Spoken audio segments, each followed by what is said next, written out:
Malay is Malay is a third-year doctoral student at the IDC School of Design at IIT Bombay.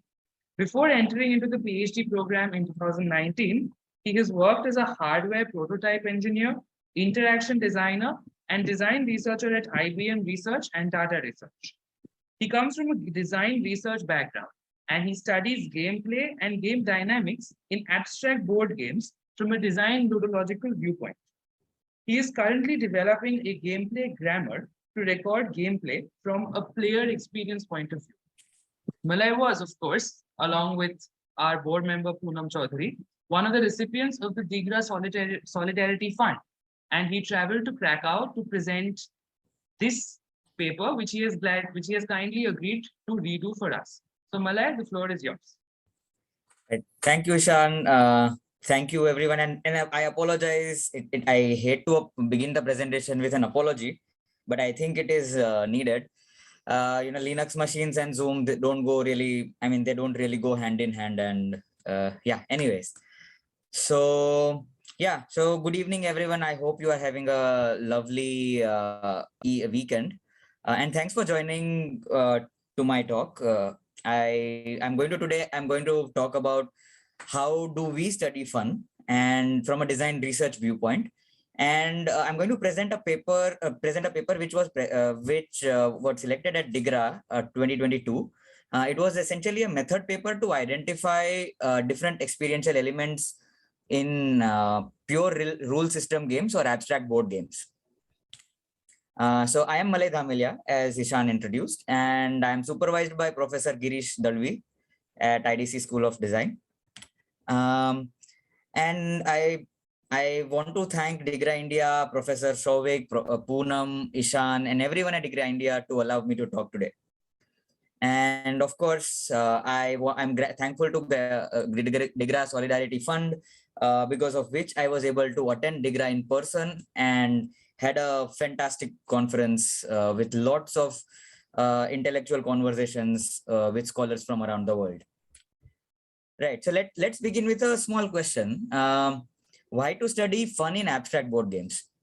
So from a design research viewpoint, there are two primary questions that are fascinating to game studies. So how do players imagine fun when they process rules? So every time we play a board game, we begin the game with a rule sheet.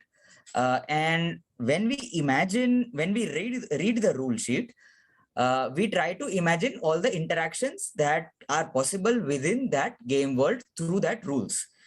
But how do we imagine fun when we understand rules? That is one of the questions. And from a game designer's perspective, how do designers imagine fun and other player experiences? Because player experience is an emergent property. It's an emergent phenomena. It is not something that a designer designs. Designer typically designs rules, but player experience is designed by players. And that is why it is an emerging property. So, but how do game designers imagine second order properties like fun, player experience, dynamics, and so forth? So these questions not only drive this paper, but they also drive my thesis. But there are several problems of studying fun, let alone studying emergent properties in games. So fun as a player experience, it has been historically trivialized, thinking that it is a trivial experience, not worthy of studying, and it is often conflated with other experiences like, say, flow, immersion, or enjoyment, engagement, involvement, and so forth. Lots of work is done to the conflated aspects of fun rather than fun in itself, because it was not scholarly to research on fun historically when it comes to studying pleasures in general. Second, because of trivialization, fun has been under-theorized.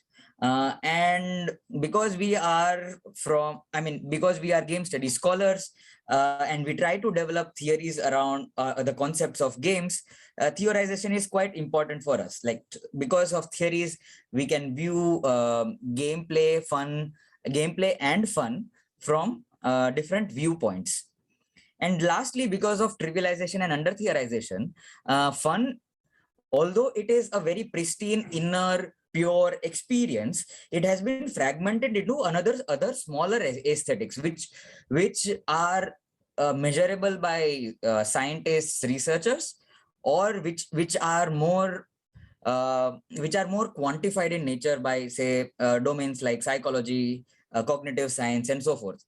But how do we, from a design research viewpoint, not only fun has not been studied, uh, not fun has not been studied at all when it comes to creation of viewpoint, creation of fun.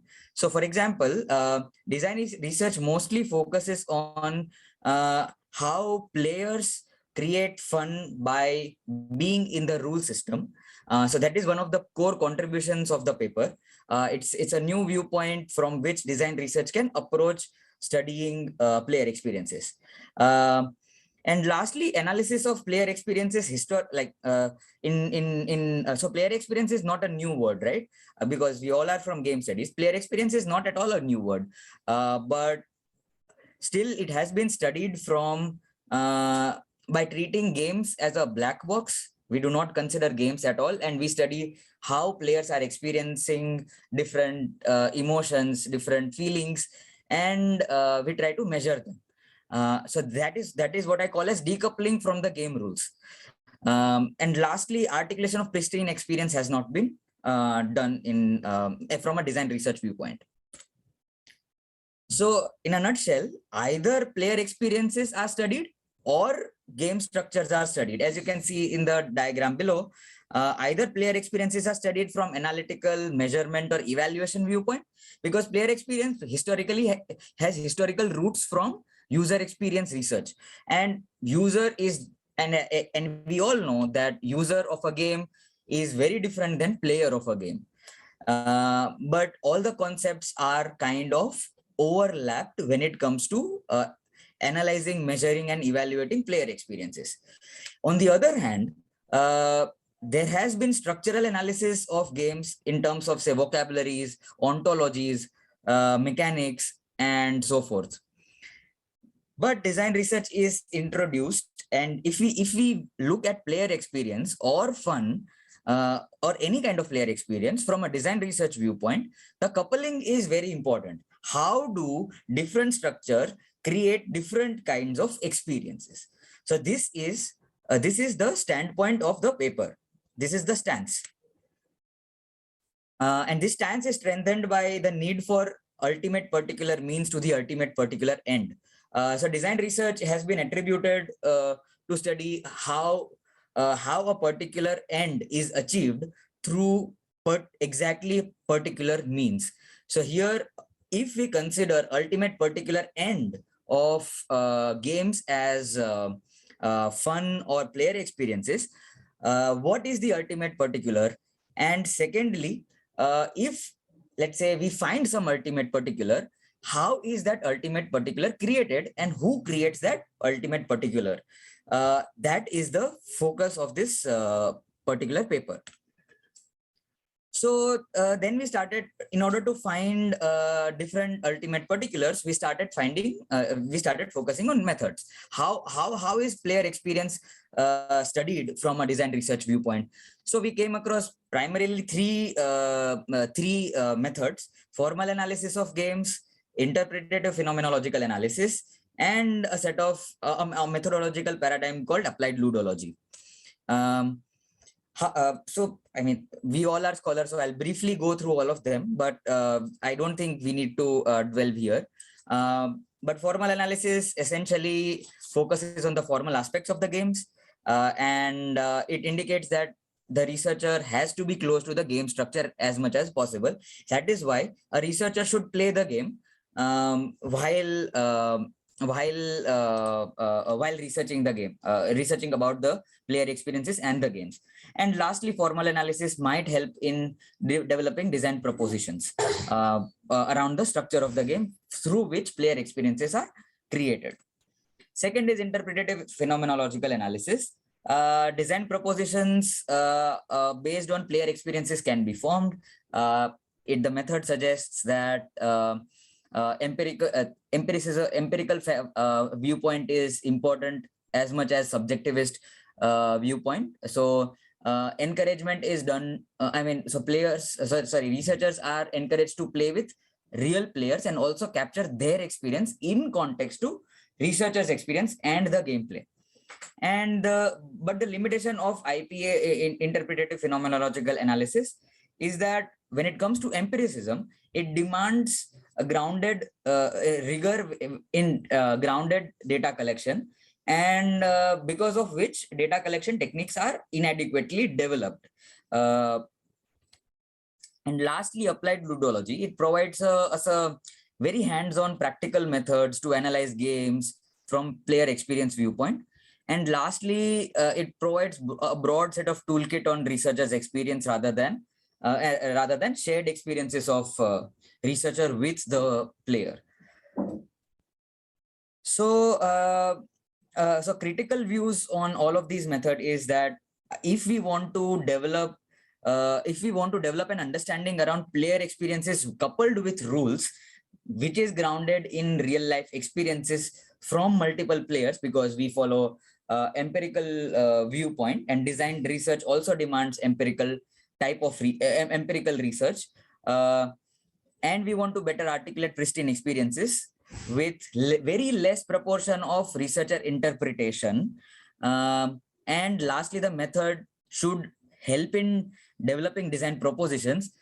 If we apply these criteria to a lot of methods, we find ourselves in a square one.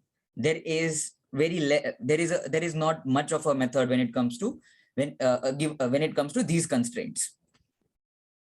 So we propose a method which helps in developing design propositions based on player experiences, and it articulates the conditions that generates those player experiences.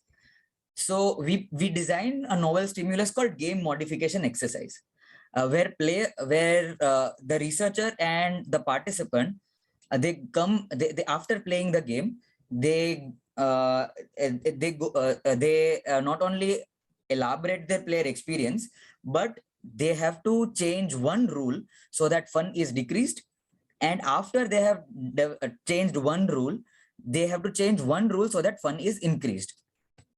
So this is the approach is very design empirical approach, where data collection is done through a stimulus, a modification exercise stimulus. So for example, let me give an example of a very popular game. We all have played Jenga. It is an abstract strategy game. One of the original rules is that player can move any block from any layer except the top one. We all know Jenga rules, so I'm not like iterating it, but the new rule to decrease fun was that player can only move the central block from a layer. The middle block, not the left or right one, but the middle block, only that the player can remove that one. So suddenly the fun experienced by players decreases. This, what does it show? So when we ask players, why did you change this rule? This modification stimulus suddenly makes them articulate or explicate a lot of details about the ludic structure that they have perceived through the game rules and the gameplay. Someone is waiting. I'll just admit Kenneth Cyrus. Yeah. So this was the modified rule. Secondly, to increase fun. Wait. I think I'm. So okay. So articulated. So what? So suddenly the level of articulation of players increases by by a lot. The quality of data or the quality of information that we get about how does a player perceive the ludic structure and hence fun suddenly increases. So for example, we get articulations like I wanted to reduce the amount of tower swaying, as that creates anticipation. And second intention is to remove choice and strategy aspect of the game altogether. So this kind of modification exercise makes the other player who is not game scholar or who does not think about games all the times, it makes them articulate and come up with her experience in a much more nuanced way. Now, from similarly, uh, this rule, this rule change essentially helps us in understanding how do player imagine the gameplay from the rules after and during the play. So, for example, here, because players basically just process the rules and imagine a certain dynamic that it might create within the gameplay. So how then what is that imagination constituted of?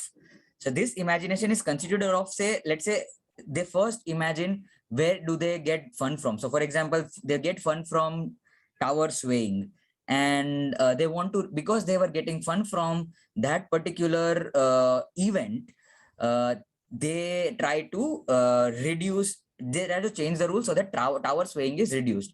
So here the inference was that players think in terms of different kinds of events, and events that can be chunked together to form a logical or a thematic map of the gameplay. So for example, here tower swaying is just one such event. Another way that they think about is making choices and strategies related to game. So they not only think at a choice level, they also think at the strategy level, strategy aspect of the game, the overarching strategies versus the small strategies, and together this output events and the input choices, input strategies, they form a new kind of event which we call as ludological event.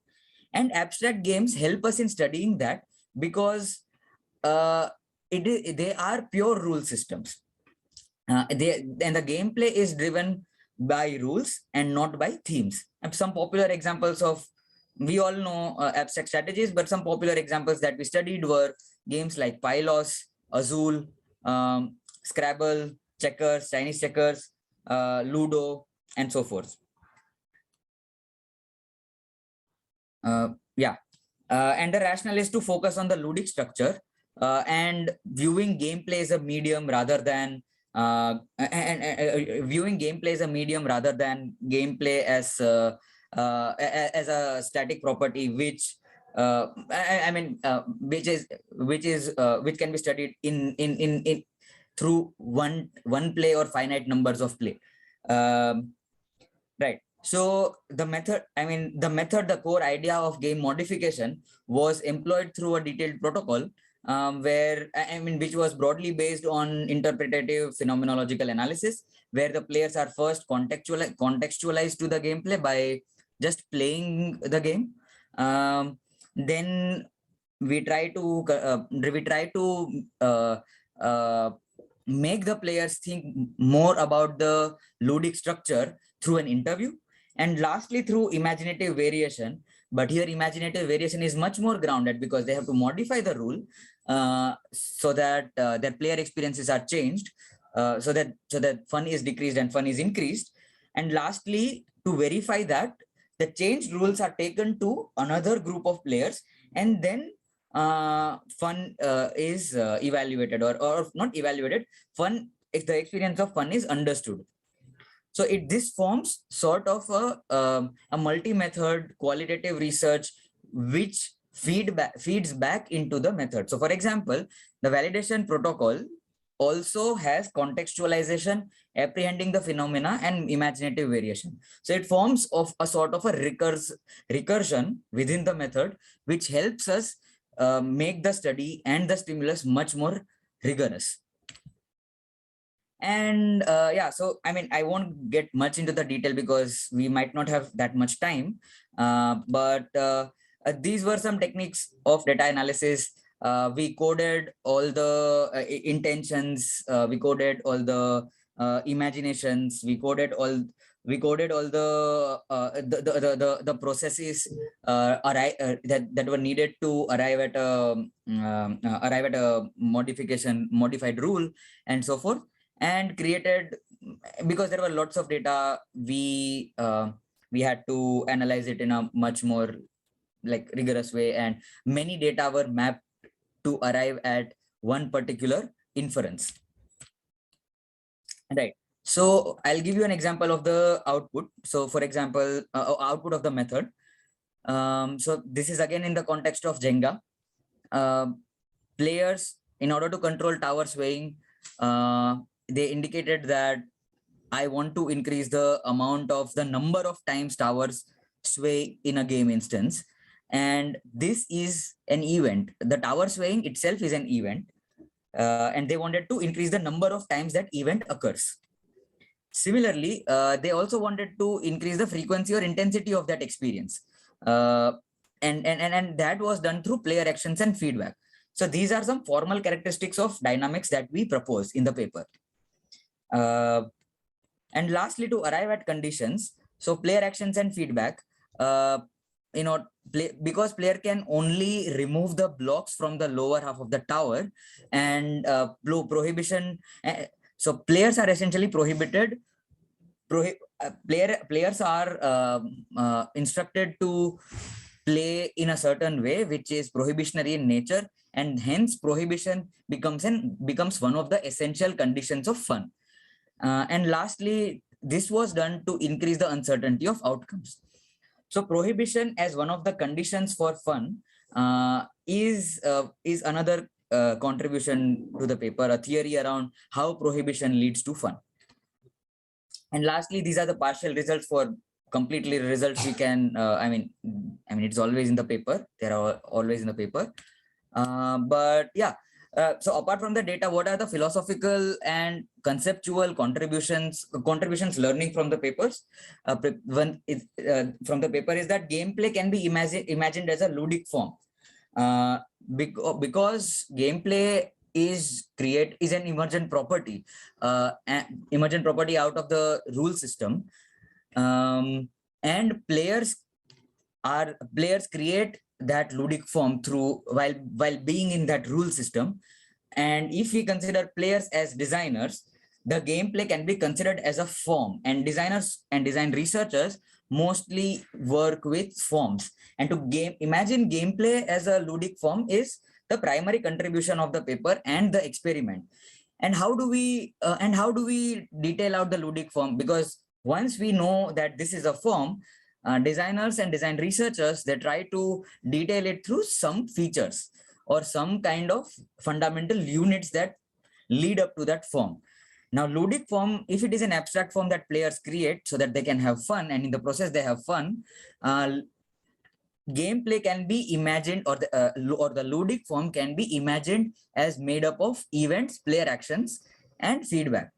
So gameplay, through this paper, we arrive at gameplay is the ultimate particular means to the ultimate particular end of games, which is fun. And players are the creators of that ludic form, and hence players construct the gameplay from gameplay event by event through their actions. So what is the primary what does it lead us to? Like this insight this insight might be experienced by all of us, because we all play games and we all study games. But when we look at gameplay from this lens, the design ludological lens, we can not only formalize the gameplay, we can also formalize or we can also develop ontologies of events. What are the types of events? When do they occur? How long do they last? How do they contribute to fun? And what is the sequence of events, and so forth? We can imagine all sorts of ludic forms. What are the different types of ludic forms can also be imagined. And lastly, events and player actions are experiential variables. This is what we call as, which constitute the game form. And lastly, their properties can also be identified through this method. So this was the and lastly, if we connect back to where we started from, the coupled data between game structure and the player experience, this has been This can be conceptually achieved through inference chaining. And in the paper, we show how inference chains work and how can that technique help us in formalized events. And I said before, attributes and properties of events can be identified, ontologies of events can be developed, and so forth. And the method is grounded in real data, which is the core of empirical work. And second, we can study fourth, we can study emergence of different properties, say player experience, dynamics in games through this method. And lastly, it furthers the epistemological imagination of a particular paradigm called applied ludology, and strengthens its standpoint in game studies. So that's about it. That was my paper. It was done as a part of my mini project, which is essentially a project which has to be done when you enter the PhD program.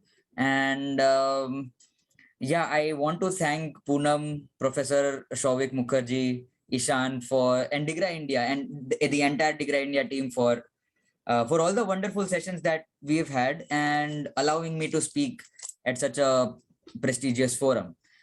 And I'm always excited for discussions. So if you are in Mumbai or in India, please feel free to get in touch with us. So yeah, I am done with the presentation, and I'd love to hear from you. What do you think about this? How do you have any comments, thoughts? Because we all are from different paradigms, different schools of thought. I would like to hear some divergent school of thought, which I can bring to my research and contribute further to the domain. Should I stop my screen share, Ishan? If you want, I think it can stay up. There shouldn't be much of a problem.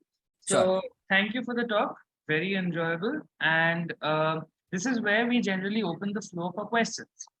So if you'd be more comfortable typing your questions out in the chat box, please do so. Otherwise, please use the raise hand function on Zoom and we can go one by one. So any questions from those present here?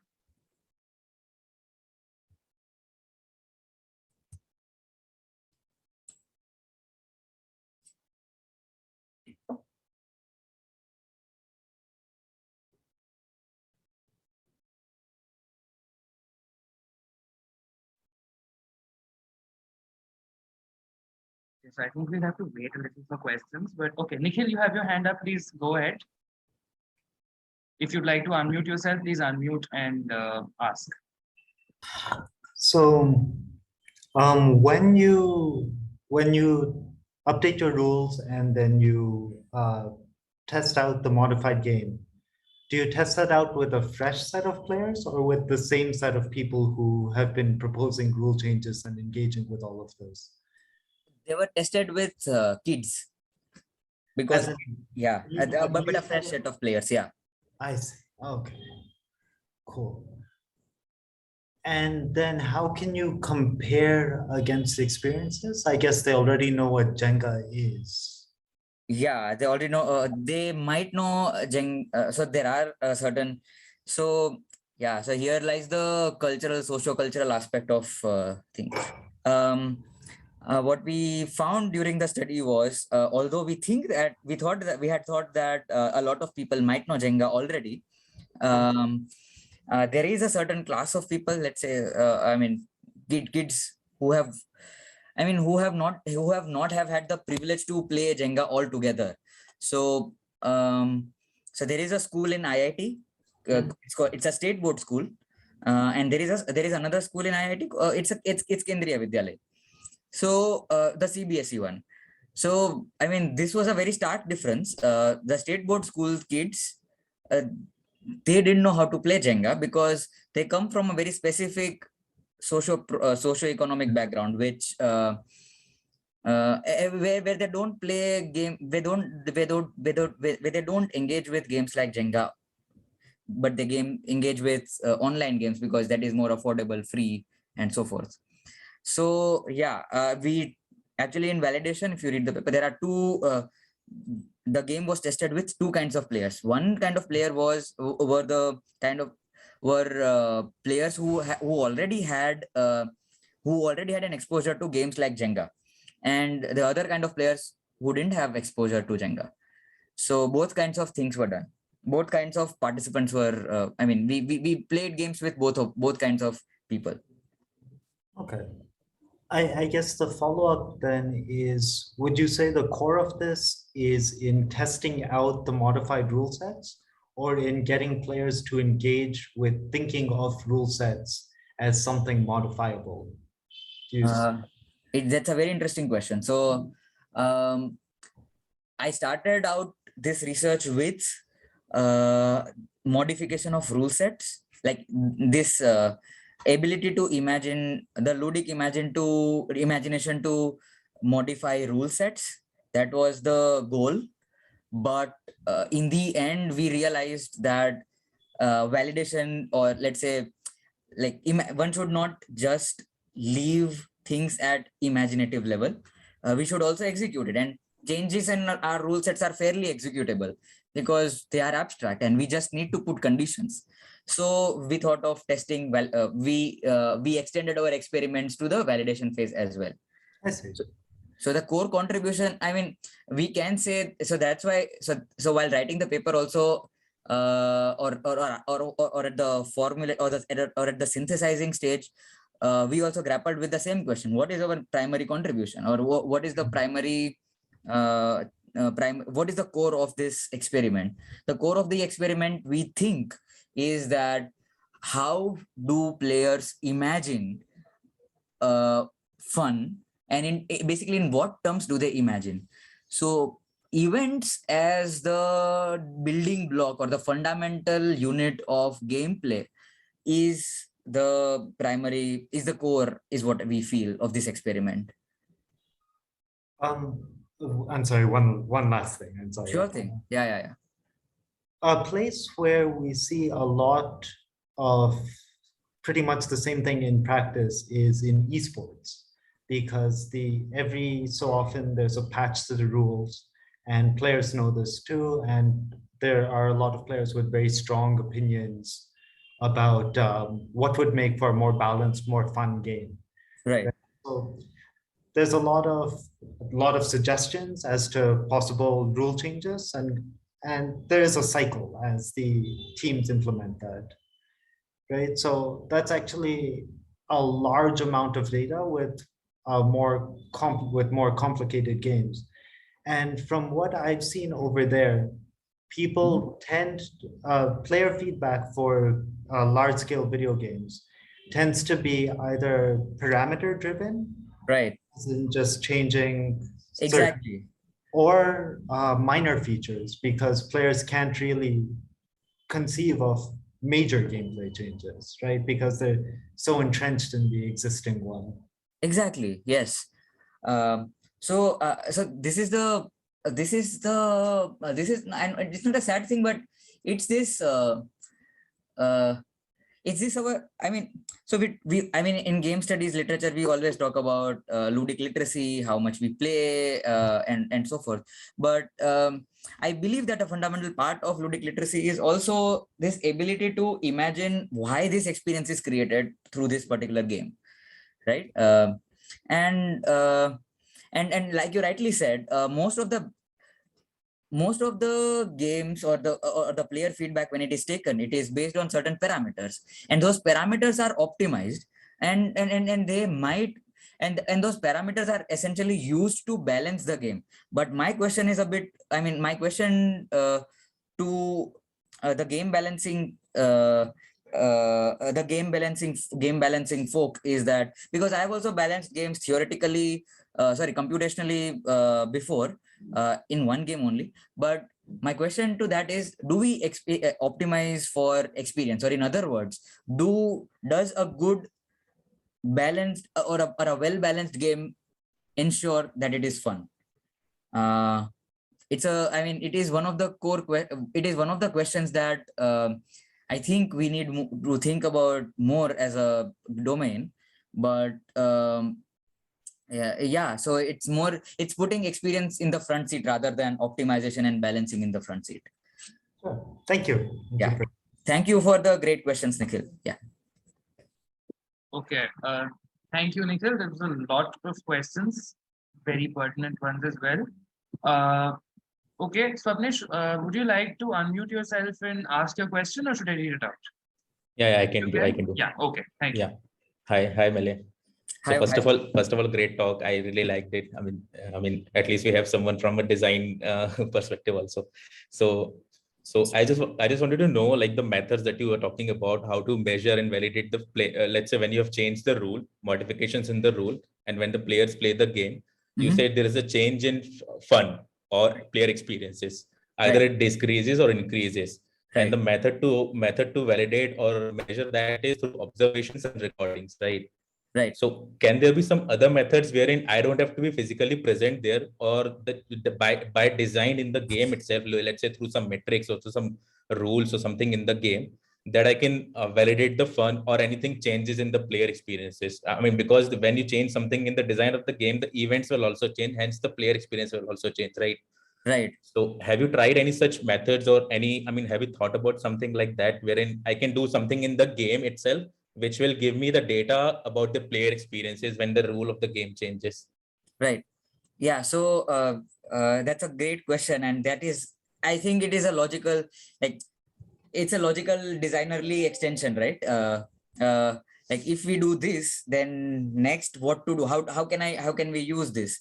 So what I'm trying to develop is the same thing, like how to measure or validate fun through some, let's say, through some metrics, basically. So I am so when I talked about event-based ontologies, the goal is to create different types of events, then arrange them in a sequence, and let's say we assign a notation or a representation to each type of event, and then we can develop different kinds of tools, let's say applications, or there can be a device, or then there can be a simple paper also where we just record events, and then we say if this type of events occur after this type of events, then it is not fun and it can be attributed to this rule.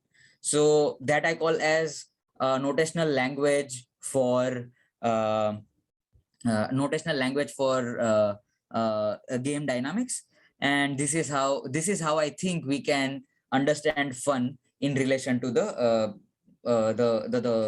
not understand, but measure fun, or not measure fun. Actually, it is more like it is more understanding, like a nuanced understanding of why that type of experience is created through a particular rule set or a particular rule change.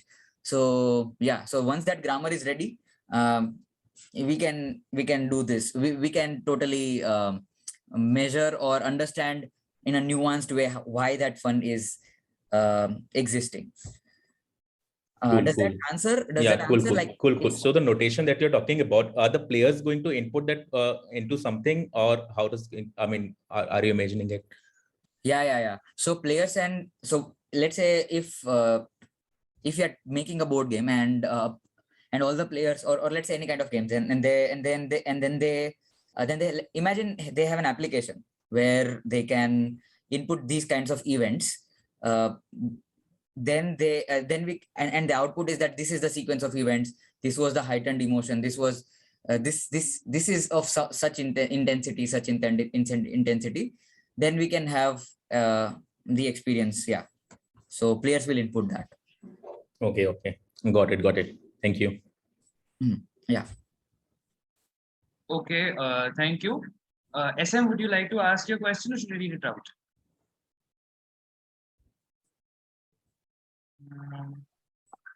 Okay, I think I'll just read it out. So, how about SM is Dr. Shovik Mukherjee asks, how about a game that aims to be tragic? How would you see the fun in such a game? That's the first part of his question. And the second part is, finally, would fun not be culture specific, or are you talking of a homogeneous fun? Right. So that's a very good question, and it's also, so if we consider culture specific fun, definitely yes. So fun is definitely culture specific, and I also want to, I also have explored some cultural specificity when it comes to fun, but here I am mostly talking about, I am imagining fun in terms of game dynamics, which can be considered cognitivist in nature, a bit cognitivist.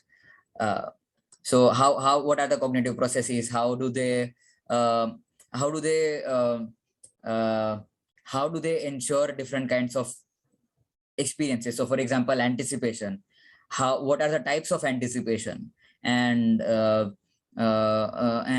what are the types of anticipation, what are the different devices that create different types of anticipation, and so forth. So that I think I would rest my attempt to answer the second question. But when it comes to the first question, let's say if the gameplay is tragic, but fun has a lot of colors, right? I mean, if we play let's say video games with let's say with stories where with stories where someone is bereft of something, or so that is what I am assuming that you are meaning by tragic. But if you are meaning something else, like, I would love to hear. But if the gameplay is tragic, then I am not considering that as fun. I essentially consider fun as a positive emotion. If I speak from an emotion point of view, I consider fun as a positive emotion for my this is for my PhD. But yeah, obviously fun can have different colors. Okay, thank you. Dr. Mukherjee, would you like to ask any follow-ups? Okay, fine. Any other questions from those present here? We've had quite a few good questions already, and we have lots of time for more.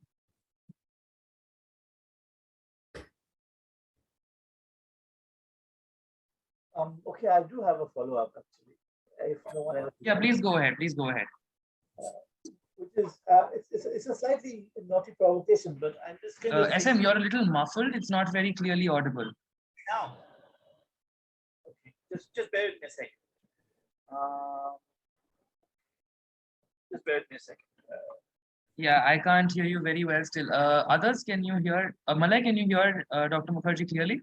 I was able to hear, and I was trying hard. I can try harder, right? I can. No, you don't have to try harder. Okay, this is Are much you better, able this to is hear much me now? better. Much better. Yeah, much better. I've just connected my microphone. So okay. So my question was basically that it's a slight provocation maybe, which is that when we're talking about kind of cognitive mechanisms, when we're talking about also about the design, don't you think that the algorithms themselves are culture specific in the kind of fun they promote, or what they construct as fun? For example, Rafe Koster's famous book Theory of Fun in Game Design is a classic, but I mean, Koster has been criticized because of that generalization of fun. So if we are going with the West and kind of providing like a one-size-fits-all formula of fun, don't you think there's a risk there? I mean, it's easy to boil down fun or kind of laughter to mathematics, but whose mathematics? I completely agree, Professor Shovik. And this is something that I reflect on every and in every of my writings and articles also. Totally, I completely agree that fun is culture specific. But what here I'm trying to address is how do we understand? So if we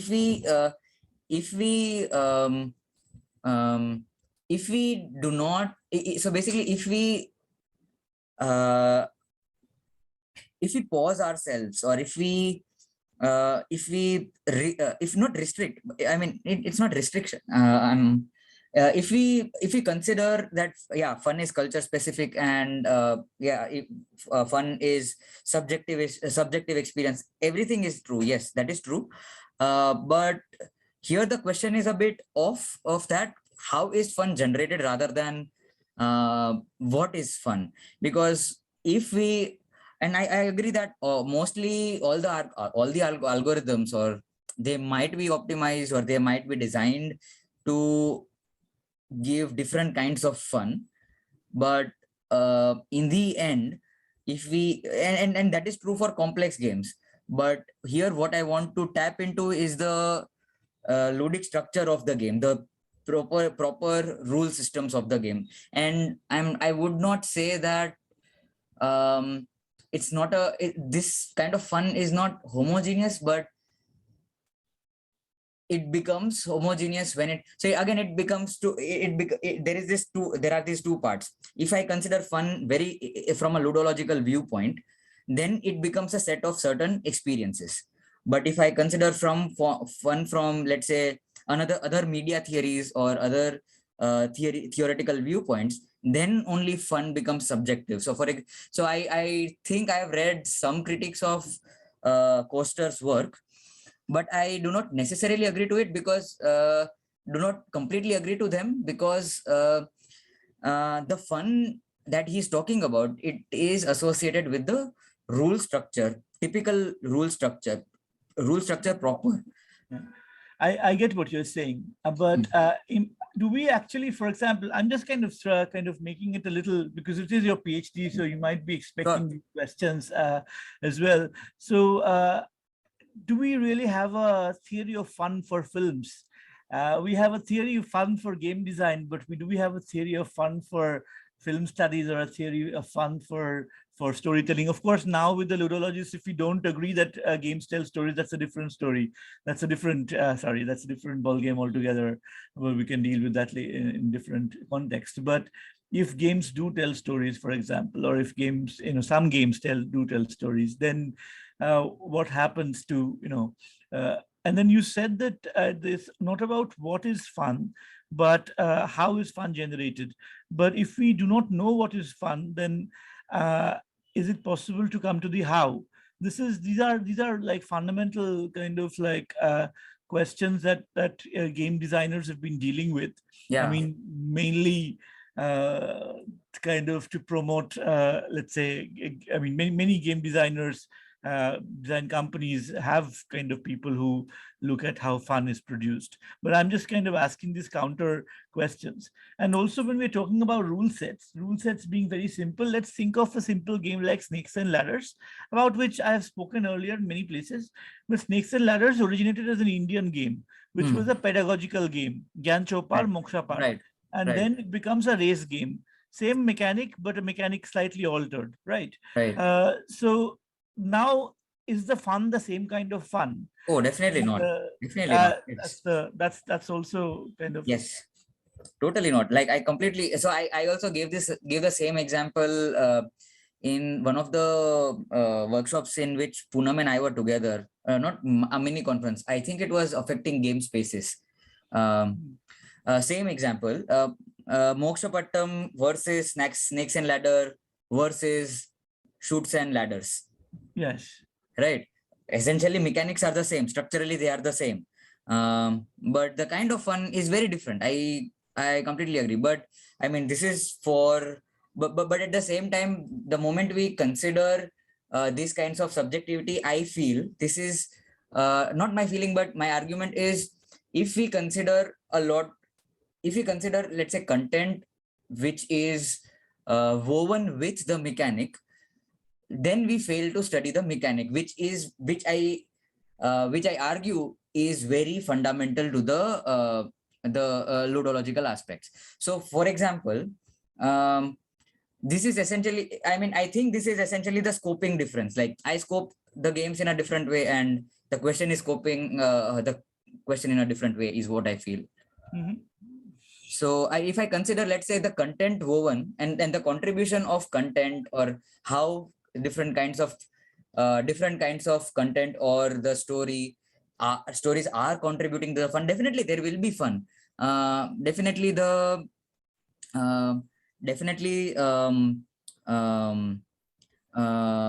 type of fun will also be different, and definitely films can also create fun, but the definition of fun I am scoping to an interactional way of creating emotions. In stories, I argue that there is no active interaction between the story and between the narrative structure and But doesn't that player. go directly against kind of what Rolla Barthes and other post-structuralists are saying? I mean, if you are familiar with kind of structure, so the narrative structure and kind of it is all about kind of creating meaning, form and content both. So yeah. Right. So yeah. So for now, I think I'm just focusing on the form aspect of it. Content aspect probably, I guess, can be. But is form divorced from content? Form is not. Yeah. I mean, form is not divorced from content. I agree. But if you were to study rule systems, then how do we approach that if we do not separate out form and content? Because then we are in a then we are back to square one. So if the goal of design research is to find ultimate particular means, and or let's say if the goal But is the goal of research to kind of place things in watertight categories, like rules are this and then stories are this? This is what the ludologists are doing for a long time, and Rafe Koster as well and others. But or I mean, don't you think that the fundamental problem is that it is about the game experience? The narrative experience does not, the play experience, narrative experience does not differentiate between this is the rule experience, this is the story experience, this is the machine experience, all of that. Right. So all of these kind of things, for example, see, I mean, the fact that you were you had problems with Linux and Zoom, it's not just kind of the Linux experience and the Zoom experience and the DiGRA India experience, it's kind of everything kind of working together, right? So I'm just kind of, so I totally understand your kind of position, and this is a position that many people have held in game studies earlier. Right. But I'm just kind of. So I have a view. From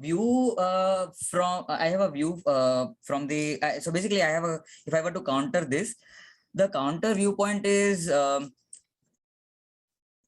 mean, which I call as very. It's a very crafty thing. For example, it's a very craft oriented thing. So if, let's say, an engineer does not design a machine, who else will? And if engineer designs a machine, how will he design? What is the usable form of knowledge? So what is the nature of knowledge in design research? That would be the question, because I come from a design research viewpoint. I think the nature of the knowledge that I am supposed to create is it should be applicable to, if not the same kind of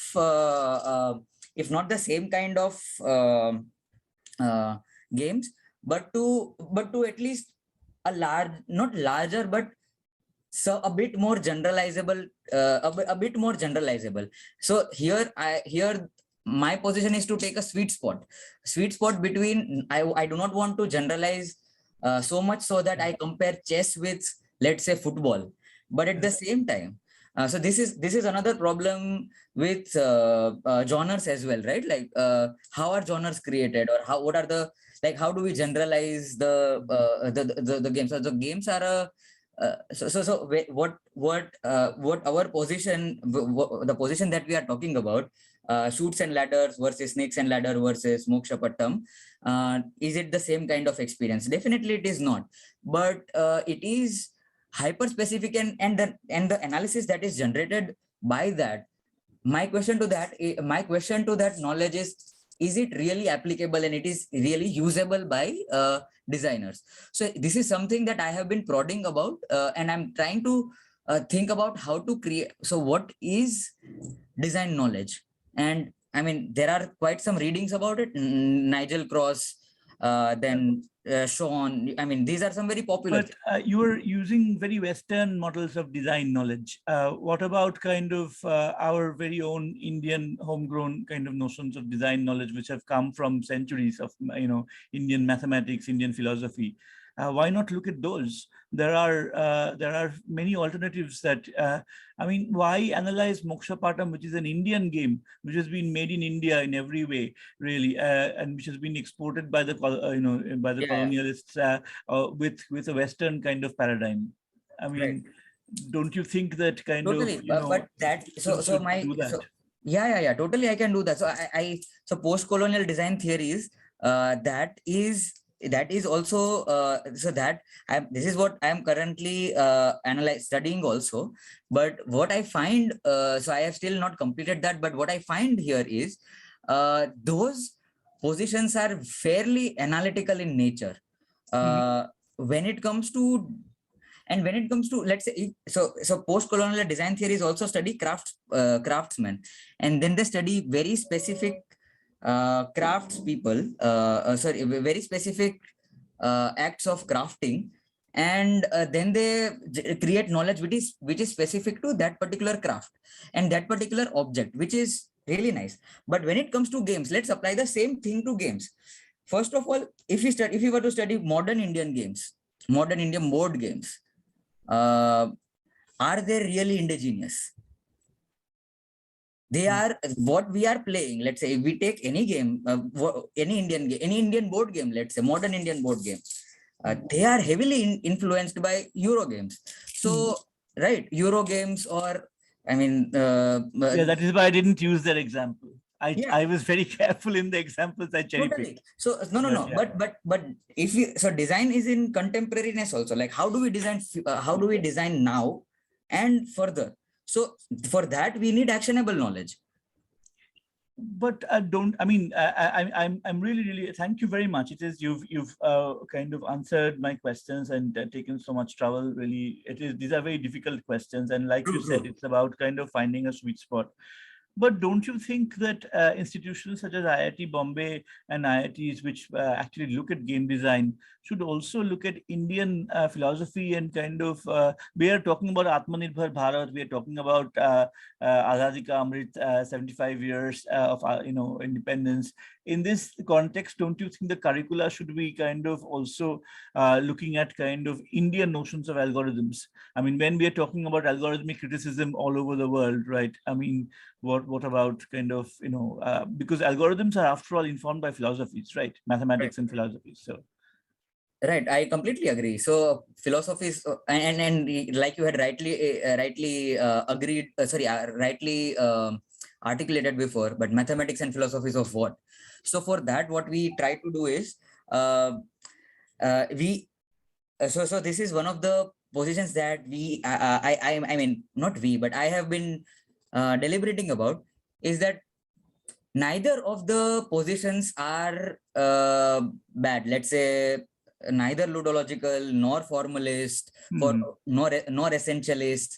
Those positions are not bad. It is about what do we take up first. So for example, here a huge gap in game studies is that dynamics are not understood and how experience is not understood. So if we understand the structure first, so here I'll tell you what here we are doing at IDC, apart from studying games, designing and designerly in a designerly way or a ludological way. They're not synonymous though, but yeah. We study the game structurally, but we also have a game research clubs, one game research clubs where we take in Indian game designs. Say, so Moksha Pattam was the first one. We also study landlord's game versus Monopoly. Yeah. Right. So we try to bring in. We are trying to understand all the aspects of games, but step by step. So I think the difference here is we take, it's not we versus anyone else or something, ludologist versus neurology, but it seems like this has been probably prevalent across the literature that these are the two factions. Yeah, but most of the people are, in my opinion, they are, for example, let's take Ralph Koster also, or let's say Janet Murray or someone else. So essentially what they do is, this is just my opinion, my thought, and I'm still deliberating about it. It's that they are ludologists first, or let's say they are structuralists first, and then they think about this. These are different modes of thinking. Absolutely.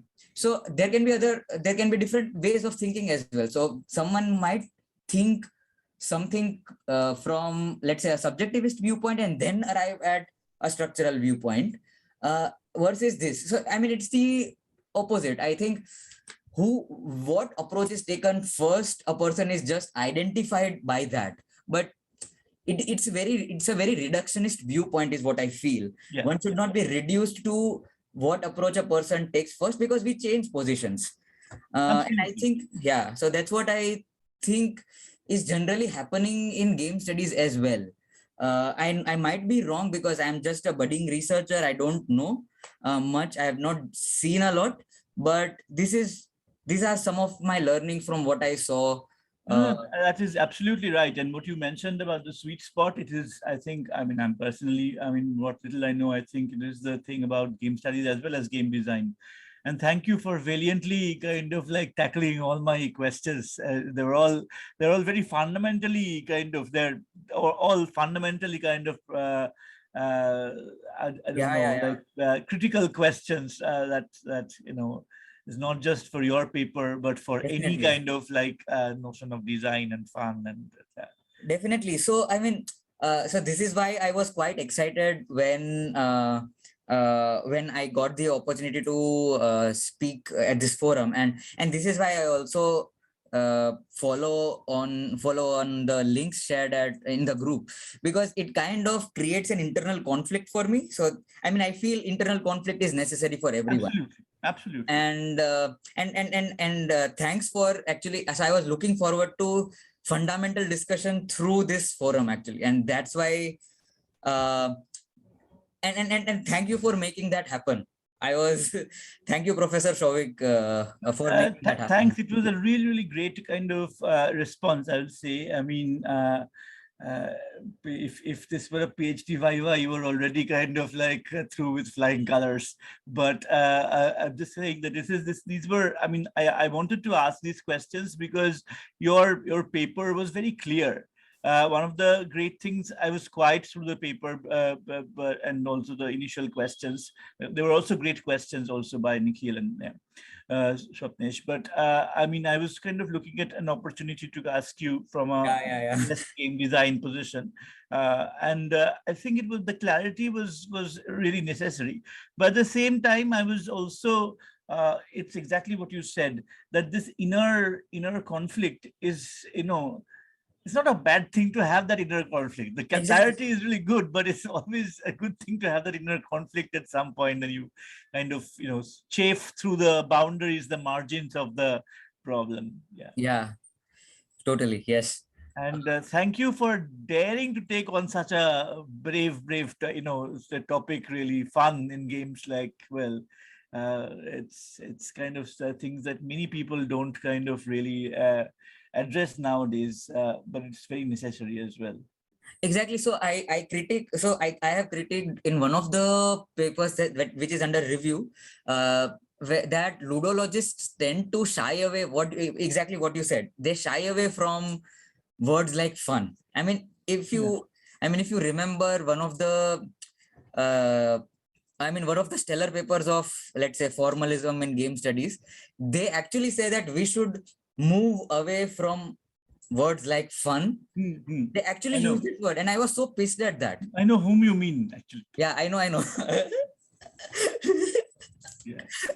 Yeah. So I'm kind of stopping here, Ishan. I know that it's been gone on for a while, so handing over to anyone else who has questions for Malay. Fantastic presentation, Malay. Thank you. Don't worry, you can go on. I'm sure if we have time enough, so you can continue. It's okay. No, I can talk for England, but let it. Okay, so why don't we just have a quick look? Are there any other questions from anyone present? If not, Dr. Mukherjee and Malay can continue their discussion for a little while more. I guess I'm good, really. I think we've already had this Yeah. conversation. But really, thanks for like provocation and everything that you told. I think it has helped me a lot. And thanks for acknowledging. It has been an acknowledgement to my inner conflict. And yeah, I personally look at the game experience as an assemblage, and there also a notion of fun comes in. And at some point, I mean, what your talk has made me realize is that I need to address fun as well in my own work at some point, you know, when I return to storytelling in games and all that. Oh, so Apnesh has his hand up. So this discussion made me very exciting, and I'm now curious about this. I mean, what Professor said.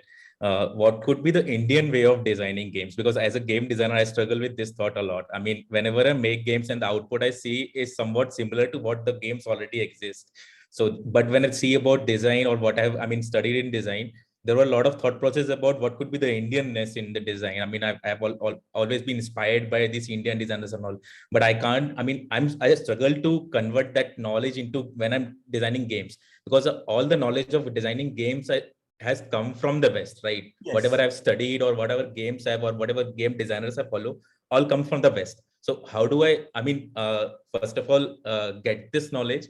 I mean, I might have some knowledge because I live here, right? So, and then how do I basically bring this into my process of designing games? I mean, this is an open question. I'm also, I mean, thinking about it. I mean, I thought if we have time, we can discuss about if kind of you know, it's that magic wand I am also looking for. But I mean, one thing, and I will go back to Gyan Chopar and Snakes and Ladders, and you see, Gyan Chopar ends. It has 72 squares, and it ends on square 68.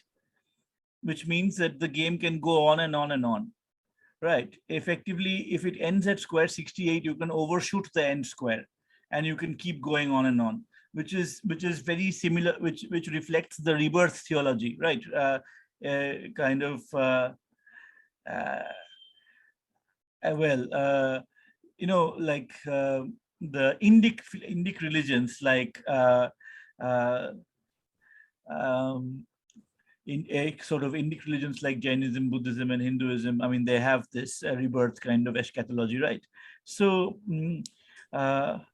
so kind of what I'm saying is that you know, when you have this mechanic, suddenly this mechanic has changed in the race game, which is Snakes and Ladders, which is about ending the you know, ending the kind of sort of competing against each other pretty much.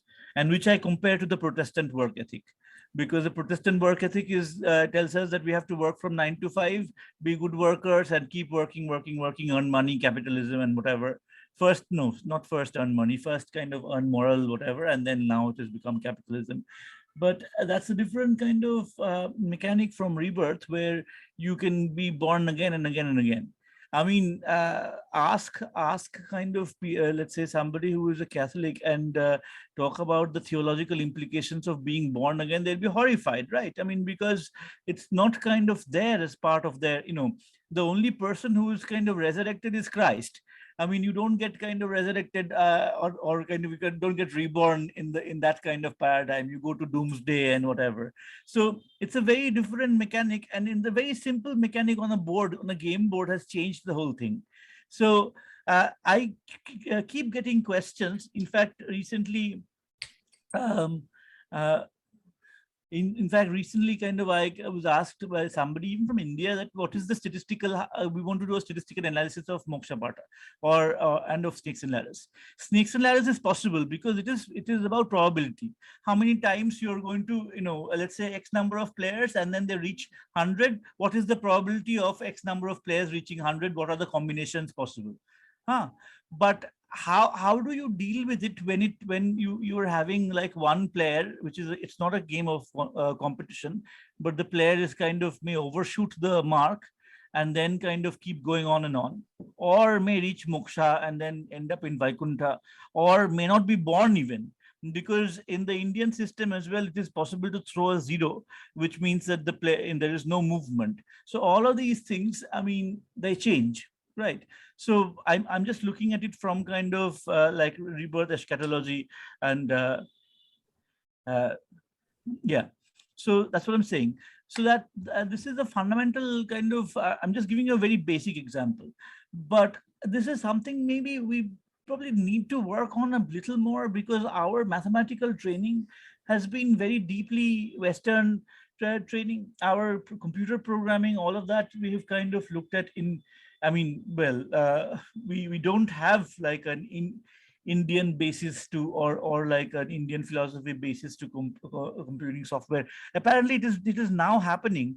There are kind of places that are actually doing this, and I have the list somewhere. I'll kind of bring it or maybe post it to you on this forum later point. But the thing is that this is all very new to us at the moment. So what we learn is unity, which is what is the algorithm behind unity? What is the philosophical, let's say, what is the philosophical assumption or thinking behind unity? Or let us say something like 3D Studio Max, or doing graphics and things like that. So that's the thing. So I mean, this is something that we probably need to think about a little more. That can we kind of look at it from a different philosophical point? Yeah. Also, probably we don't have, I mean, in games, we don't have any precedents. Like if you see films or other forms of, let's say, art, literature, or anything else, like we know there's a parallel movement in cinema, or we know there's some, I mean, progressive writers movement in, I mean, literature, something like that. But in games, we don't have any examples of what could be the Indian game, or how do we make games in an Indian way? Because I mean, my better know are my major enemy figure. I have very few enemies, but this is one. His name is Joseph Campbell. And he wrote a book called Hero with 1,000 Faces. And after that, Harry Potter, Star Wars, Lord of the Rings, I was watching this recent Lord of the Rings, and it is the same kind of like structure again. So it's kind of, we kind of replicate these mechanisms even in in the games that we make or we think of. Right. I mean, whether it is Bahubali or whether it is RRR or etc., whatever, it's kind of similar things kind of come in. But and definitely in video games.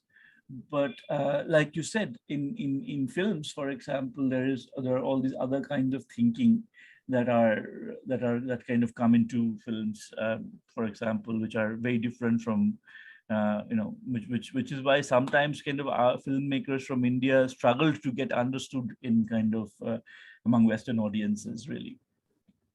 So that's kind of there. And even today, for example, Bollywood is often ridiculed by, because anything that, by the assumption is that there'll be lots of songs and all of that in Bollywood movies. That's in the West. So all of this.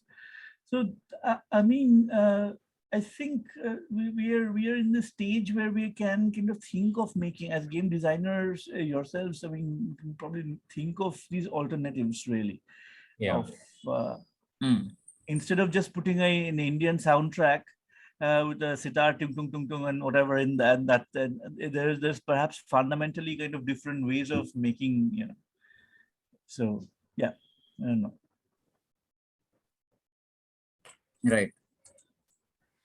Yeah, so essentially, like, yeah, I mean, it's a good point. Like Joseph Campbell, like I had to chuckle when it comes to Campbell as an India. So I think it's a so here what I'm wondering is if we imagine the Indian culture, or let's say culture of a region. I'm from Gujarat, so let's say if I consider Gujarati culture, and more specifically, let's say Jain culture, and the philosophies that drive the Jains. If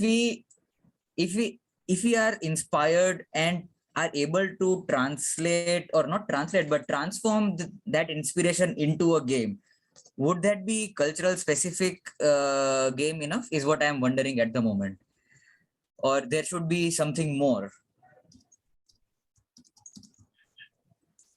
So, I mean, that's a very important question, Malay, because I am, as at the moment, I'm reading Jain philosophy just because of this Gyan Chopar. And it is one of the most complicated, and I've also been talking to some Jain gurus, Swetambar gurus who live in, Calcutta has a fairly large number, kind of Jain population. So I'm kind of, one of them is my neighbor. So I'm kind of, and actually Gyan Chopar is still played in Jain communities, not under the same name, but yeah.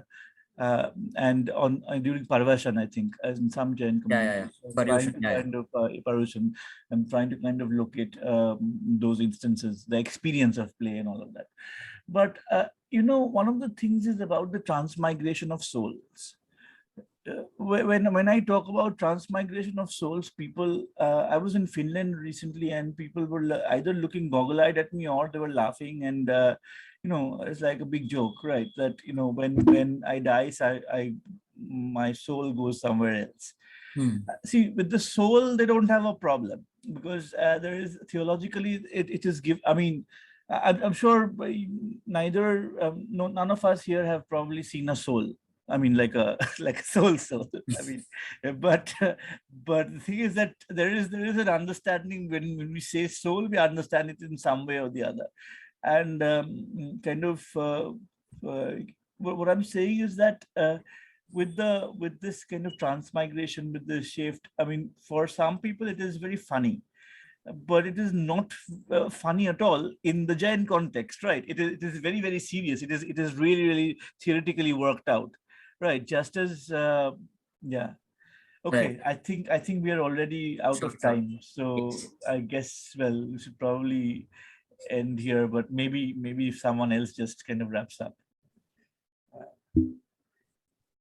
Yeah, I mean, if there's anybody else who would wish to say anything, this is a good time to do it. Otherwise, we generally try to end by 8:30, 8:35. So this is sort of last chance for any other questions, comments.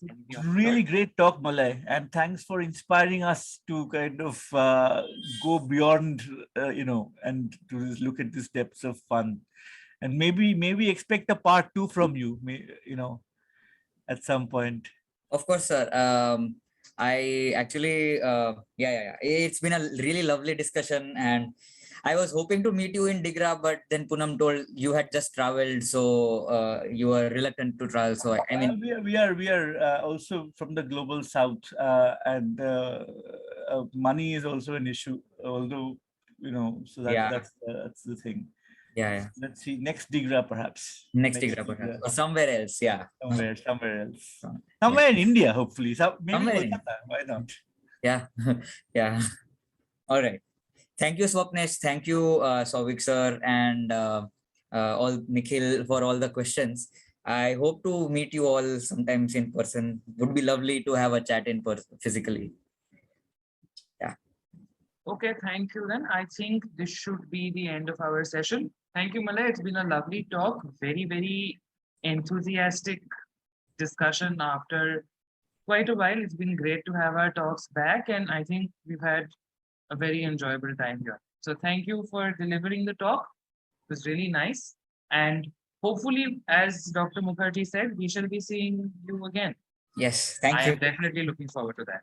Definitely, yes. Thank you. Okay, thank you everyone who's come and attended the talk.